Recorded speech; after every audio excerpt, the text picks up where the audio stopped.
Okay, there's several things that I think by the fact that the conglomerates are so much in bed with the sponsors.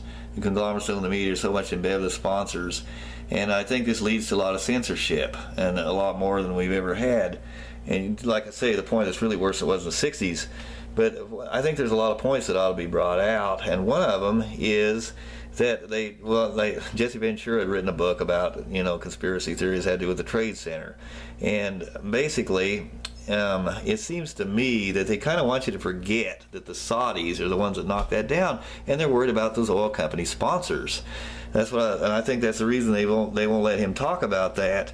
And the thing is you got to remember that every time you drive by a gas station and it's 365 or whatever it is, where's that money going? It's going to the Saudis, and it's going to a country that is knocking down our buildings. Now, how much of this money is going to go? And now they got knives on planes again. How much of this money, hard-earned money you're spending on gas, is going to come back and knock down the Empire State Building?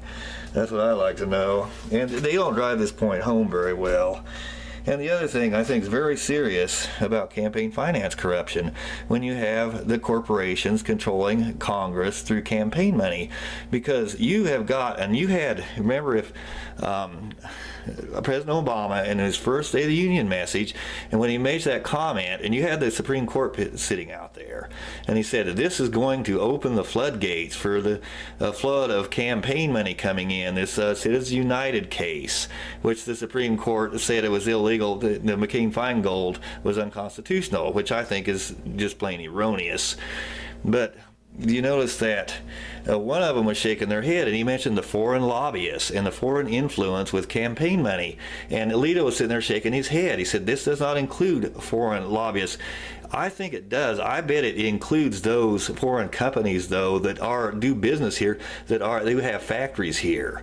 It may not include the foreign companies who don't have any factory here at all. But the other thing I also noticed, and I read yesterday in the paper, that I think is a little interesting, is that we have an economy here that depends on exports and imports. So what's happening? The better ratio you have of exports and imports, the stronger economy you have.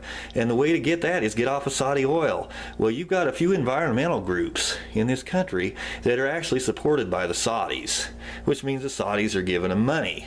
So what does that mean? That means they're getting in there, and chances are they're giving campaign money, which is indirectly coming from the Saudis, who would basically, that's the same thing as Adolf Hitler giving campaign money and controlling the government. What does that do? That ruins our economy, because if we can't use natural gas and several other things to get off of foreign oil, that affects the ratio of imports and exports.